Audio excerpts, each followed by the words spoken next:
BJP core committee ಸಭೆ ನಡೆಯಿತು. ಆ ಸಭೆಯಲ್ಲಿ ಚರ್ಚೆ ಆಗಿದ್ದೇನು?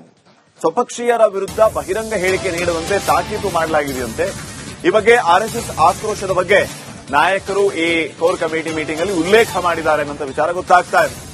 ಬಹಿರಂಗವಾಗಿ ನಿಮ್ಮ ವೈಯಕ್ತಿಕ ಸಮಸ್ಯೆಯನ್ನ ಚರ್ಚಿಸಬೇಡಿ, ಏನೇ ಸಮಸ್ಯೆ ಇದ್ರೂ ಪಕ್ಷದ ಕಚೇರಿಗೆ ತನ್ನಿ ಅಂತ ಸೂಚನೆಯನ್ನ ನೀಡಿದಾರಂತೆ. ಇನ್ನು ಎಸ್ಐಆರ್ ಪ್ರಕ್ರಿಯೆ, ಈ ಎಸ್ಐಆರ್ ಪ್ರಕ್ರಿಯೆಯಲ್ಲಿ ಲೋಪ ಆರೋಪದ ಹಿನ್ನೆಲೆ ಚುನಾವಣಾ ಆಯೋಗಕ್ಕೆ ನಾಳೆ ಎನ್ಡಿಎ ದೂರನ್ನ ನೀಡಲಿಕ್ಕಿದೆ.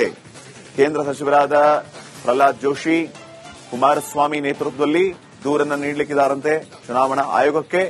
ರಾಜ್ಯ ಸರ್ಕಾರ ಅಧಿಕಾರಿಗಳ ದುರ್ಬಳಕೆಯನ್ನ ಮಾಡಿಕೊಳ್ಳುವ ವಿಚಾರವಾಗಿಯೂ ಕೂಡ ಇವರು ದೂರನ್ನ ನೀಡಲಿಕ್ಕಿದ್ದಾರಂತೆ. ಪ್ರತಿಯೊಬ್ಬ ಕೋರ್ ಕಮಿಟಿ ಸದಸ್ಯರೇನಿದ್ದಾರೆ ಅವ್ರಿಗೊಂದೊಂದು ವಿಭಾಗವನ್ನು ನಾವು ಹಂಚಿದ್ದೇವೆ, ಒಂದೊಂದು ಡಿವಿಷನ್ಗಳು, ಅಂದ್ರೆ ಮೂರು ಜಿಲ್ಲೆಗಳು ಬರ್ತದೆ. ಆ ಜಿಲ್ಲೆಗಳಿಗೆ ನಮ್ಮ ಕೋರ್ ಕಮಿಟಿ ಸದಸ್ಯರು ಪ್ರವಾಸ ಮಾಡಬೇಕು. ಅಲ್ಲೆಲ್ಲ ಶಾಸಕರು, ಮಾಜಿ ಶಾಸಕರು, ನಮ್ಮೆಲ್ಲ ಕಾರ್ಯಕರ್ತನ ಭೇಟಿ ಮಾಡಿ ಇನ್ನೂ ಚುರುಕಾಗಿ ಇದನ್ನ ಕೈಗೆತ್ತಿಕೊಳ್ಬೇಕು, ಅದಕ್ಕೆ ಪ್ರವಾಸ ಮಾಡಬೇಕು ಅನ್ನೋ ನಿರ್ಧಾರವೂ ಕೂಡ ಆಗಿದೆ. ನಾಳೆ ದಿನ ಕೇಂದ್ರ ಸಚಿವರು ಪ್ರಹ್ಲಾದ್ ಜೋಶಿಜಿಯವರ ನೇತೃತ್ವದಲ್ಲಿ ಮಾನ್ಯ ಎಚ್ ಡಿ ಕುಮಾರಸ್ವಾಮಿ ಅವರಿಗೂ ಕೂಡ ಮಾತನಾಡಾಗಿದೆ, ಅವರು ಕೂಡ ಬರ್ತಾ ಇದ್ದಾರೆ.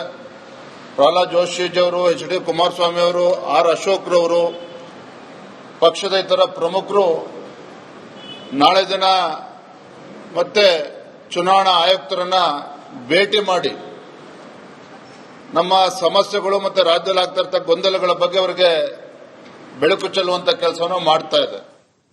ಈ ಬಗ್ಗೆ ಇನ್ನಷ್ಟು ಮಾಹಿತಿಯನ್ನು ನೀಡುತ್ತಾರೆ ಪ್ರತಿನಿಧಿ ಚಂದ್ರಶೇಖರ್. ಈಗ ಫೋನ್ ಸಂಪರ್ಕದಲ್ಲಿ ಚಂದ್ರಶೇಖರ್, ಕೋರ್ ಕಮಿಟಿ ಸಭೆಯಲ್ಲಿ ಮುಖ್ಯವಾಗಿ ಏನೆಲ್ಲ ವಿಚಾರಗಳ ಬಗ್ಗೆ ಚರ್ಚೆ ಆಯಿತು?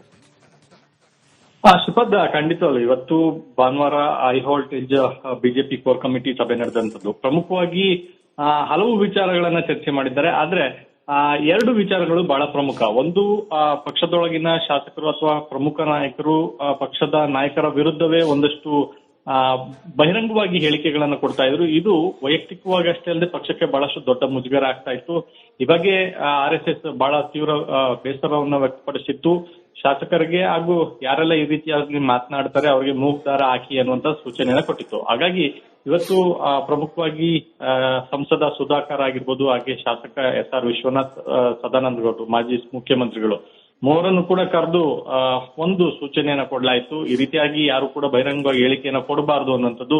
ಜೊತೆಯಲ್ಲಿ ಕೋರ್ ಕಮಿಟಿ ಸಭೆಯಲ್ಲೂ ಕೂಡ ಯಾರೆಲ್ಲ ಈ ರೀತಿ ಮಾತನಾಡಿದ್ದಾರೆ ಅವ್ರಿಗೆ ನೋಟಿಸ್ ಅನ್ನ ಕೊಟ್ಟು ಉತ್ತರವನ್ನ ಪಡಿಬೇಕು. ಇನ್ನು ಮುಂದೆ ಯಾವುದೇ ರೀತಿಯಾದಂತ ಆಕ್ಷೇಪ ಹೇಳಿಕೆಗಳನ್ನ ಕೊಡಬಾರದು ಅನ್ನುವಂತ ಸೂಚನೆಯನ್ನ ಕೊಡಲಾಗಿತ್ತು. ಅದಕ್ಕೆ ಈಗ ಸುಧಾಕರ್ ಆಗಿರ್ಬೋದು ಮತ್ತು ಶಾಸಕ ಎಸ್.ಆರ್. ವಿಶ್ವನಾಥ್ ಇಬ್ಬರು ಕೂಡ ಒಪ್ಪಿಗೆಯನ್ನ ಸೂಚಿಸಿರ್ತಕ್ಕಂಥದ್ದು. ಇನ್ನ ಪ್ರಮುಖವಾಗಿ ರಾಜ್ಯದಲ್ಲಿ ಎಸ್ಐಆರ್ ಪ್ರಕ್ರಿಯೆ ನಡೀತಾ ಇರ್ತಕ್ಕಂಥದ್ದು. ಎಸ್ಐಆರ್ ಪ್ರಕ್ರಿಯೆಯಲ್ಲಿ ರಾಜ್ಯ ಸರ್ಕಾರ ಬಿಎಲ್ಒಗಳ ಮೂಲಕ ಅಕ್ರಮವನ್ನ ಮಾಡಿಸ್ತಿದೆ ಅನ್ನುವಂತ ಗಂಭೀರ ಆರೋಪವನ್ನ ಮಾಡಿರ್ತಕ್ಕಂಥದ್ದು. ಹೀಗಾಗಿ ಈಗಾಗಲೇ ಹಲವು ವಿಡಿಯೋ ದಾಖಲೆಗಳನ್ನ ಸಂಗ್ರಹಿಸಿ ಚುನಾವಣಾ ಆಯೋಗಕ್ಕೆ ನೀಡಲಾಗಿದೆ. ಇದರ ಜೊತೆಗೆ ಪ್ರಮುಖವಾಗಿ ನಾಳೆ ಇಬ್ಬರು ಕೇಂದ್ರ ಸಚಿವರು ಎನ್ಡಿಎ ಭಾಗವಾಗಿ ನಾಳೆ ಚುನಾವಣಾ ಆಯೋಗಕ್ಕೆ, ಮುಖ್ಯ ಚುನಾವಣಾ ಆಯೋಗದ ಆಯುಕ್ತರಾದಂತ ಅನ್ಬು ಕುಮಾರ್ ಅವರಿಗೆ ದೂರನ್ನ ಕೊಡ್ತಾ ಇರ್ತಕ್ಕಂಥದ್ದು. ವಿಶೇಷ ಅಂತಂದ್ರೆ ಕೇಂದ್ರ ಸಚಿವರಾದಂತ ಪ್ರಹ್ಲಾದ್ ಜೋಶಿ ಮತ್ತು ಎಚ್ ಡಿ ಕುಮಾರಸ್ವಾಮಿ ಇಬ್ಬರು ಒಳಗೊಂಡಂತ ಒಂದು ತಂಡ ನಾಳೆ ದೂರನ್ನು ಕೊಡ್ತಾ ಇರ್ತಕ್ಕಂಥದ್ದು. ವಿಪಕ್ಷ ನಾಯಕರಾದಂತ ಆರ್ ಅಶೋಕ್, ಚಲವಾದಿ ನಾರಾಯಣ ಸ್ವಾಮಿ ಬಿಜೆಪಿಯ ಭಾಗವಾಗಿ ಬಂದ್ರೆ, ಇನ್ನು ಜೆಡಿಎಸ್ ಭಾಗವಾಗಿ ಜೆಡಿಎಲ್ಪಿ ನಾಯಕ ಸುರೇಶ್ ಬಾಬು ಸೇರಿದಂತೆ ಆ ಭಾಗದಿಂದನೂ ಕೂಡ ಕೆಲವು ಶಾಸಕರು ಮತ್ತು ವಿಧಾನ ಪರಿಷತ್ ಸದಸ್ಯರು ಕೂಡ ಬರ್ತಾ ಇರ್ತಕ್ಕಂಥದ್ದು. ಒಟ್ಟಾರೆ ನೋಡೋದಾದ್ರೆ ರಾಜ್ಯ ಸರ್ಕಾರ ಈ ರೀತಿಯಾದಂತ ಅಧಿಕಾರ ದುರ್ಬಳಕೆ ಮಾಡ್ಕೊಳ್ತಿದೆ. ಸೂಕ್ತ ರೀತಿಯಲ್ಲಿ ಎಸ್ಐಆರ್ ಪ್ರಕ್ರಿಯೆ ನಡೆಸಬೇಕು. ಇವರೆಗೂ ಏನೆಲ್ಲ ಲೋಪಗಳಾಗಿದೆ ಅದನ್ನ ಬಿಟ್ಟು ಹೊಸದಾಗಿ ಮತ್ತೆ ಎಸ್ಐಆರ್ ಪ್ರಕ್ರಿಯೆಯನ್ನ ಆರಂಭಿಸಬೇಕು ಅನ್ನುವಂತ ಒತ್ತಡವನ್ನ ಆಗ್ತಾ ಇರ್ತಕ್ಕಂಥದ್ದು. ಸೊ ಇದಕ್ಕೆ ಮುಖ್ಯ ಚುನಾವಣಾ ಆಯುಕ್ತರು ಯಾವ ರೀತಿಯಾದಂತ ನಿರ್ಧಾರವನ್ನು ತೆಗೆದುಕೊಳ್ತಾರೆ ಅಂತ ಕೂಡ ಬಹಳ ಕುತೂಹಲ ಇರ್ತಕ್ಕಂಥದ್ದು. Shripad, okay, thank you Chandrashekhar ಮಾಹಿತಿಗಾಗಿ.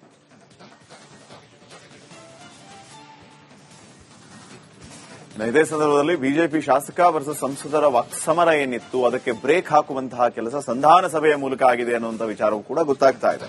ಎಚ್ ವಿಶ್ವನಾಥ್ ಮತ್ತು ಕೆ ಸುಧಾಕರ್ ವಾಗ್ಯುದ್ಧಕ್ಕೆ ಬ್ರೇಕ್ ಹಾಕುವಂತಹ ಕೆಲಸ, ಇಬ್ಬರನ್ನೂ ಕೂರಿಸಿ ಸಂಧಾನ ನಡೆಸಿದ್ದಾರೆ ನಾಯಕರು. ಕೋರ್ ಕಮಿಟಿ ಸಭೆಯಲ್ಲಿ ನಾಯಕರಿಂದ ಸಂಧಾನ ನಡೆದಿರೋದು. ಶಾಸಕ ಮತ್ತು ಸಂಸದರ ಕದನಕ್ಕೆ ನಾಯಕರು ಈ ಮೂಲಕ ಮದ್ದರೆದಿದ್ದಾರೆ. ಇತ್ತೀಚೆಗೆ ಇಬ್ಬರ ನಡುವೆ ಟಾಕ್ವಾರ್ ಜೋರಾಗಿತ್ತು. ಅದು ಹಲವು ವಿಚಾರಗಳಿಗೆ ಸಂಬಂಧಪಟ್ಟಂತೆ ವಿಶ್ವನಾಥ್ ಮತ್ತು ಸುಧಾಕರ್ ನಡುವೆ. SR ವಿಶ್ವನಾಥ್ ಮತ್ತು ಕೆ ಸುಧಾಕರ್ ನಡುವೆ. ಸನ್ಮಾನ್ಯ ರಾಜ್ಯಾಧ್ಯಕ್ಷರು ಸನ್ಮಾನ್ಯ ಪ್ರಹ್ಲಾದ್ ಜೋಶಿಜಿಯವರು ನಮ್ಮ ರಾಜ್ಯ ಸಹ ಉಸ್ತುವಾರಿಗಳಾದಂತಹ ಸುಧಾಕರ್ ರೆಡ್ಡಿ ಅವರು ಕರೆದು ಮೊನ್ನೆ ಏನು ನಾವು ವೈಯಕ್ತಿಕವಾಗಿ ಕೆಲವು ಮಾತಾಡಿದ್ವಿ ಮಾಧ್ಯಮದ ಮುಖಾಂತರ, ಅದಕ್ಕೆ ಅಂತ್ಯವನ್ನು ಆಡಬೇಕು ಅಂತ ಹೇಳಿದ್ದಾರೆ. ಪ್ರಹ್ಲಾದ್ ಜೋಶಿ ಅವರು ಮತ್ತು ನಮ್ಮ ರಾಜ್ಯಾಧ್ಯಕ್ಷರು ಎಲ್ಲವನ್ನೂ ಸರಿ ಮಾಡಿದ್ದಾರೆ. ಅದನ್ನ ಮುಂದಕ್ಕೆ ನಾವು ಕೂಡ ಅಚಾನಕ್ ಆಗಿ ಆ ಥರ ಮಾತಾಡಿದ್ವಿ ಕೆಲವು ಕಾರಣಾಂತರದಿಂದ. ಇನ್ನು ಮುಂದೆ ಯಾವುದೇ ರೀತಿ ಆ ಥರದ ಘಟನೆಗಳು ನಡೆಯೋದಿಲ್ಲ ಅಂತಕ್ಕಂಥದ್ದನ್ನು ಕೂಡ ನಾವು ಹೇಳಿದ್ದೀವಿ. ನಾವೆಲ್ಲ ಸರಿ ಮಾಡ್ಕೊಂಡು ಮುಂದೆ ರಾಜ್ಯದಲ್ಲಿ ಭಾರತೀಯ ಜನತಾ ಪಾರ್ಟಿ ಅಧಿಕಾರಕ್ಕೆ ಬರೋದಕ್ಕೆ ಏನೇನು ಕೆಲಸವನ್ನು ಮಾಡಬೇಕು ನಾವಾಗಲಿ MP ಅವರಾಗಲಿ ಎಲ್ಲರೂ ಸೇರಿ ಕೆಲಸವನ್ನ ನಾವು ಮಾಡ್ತೀವಿ. ಯಾಕಂದ್ರೆ ನಾವೊಬ್ಬ ಹಿರಿಯ ಮುಖಂಡರಾಗಿ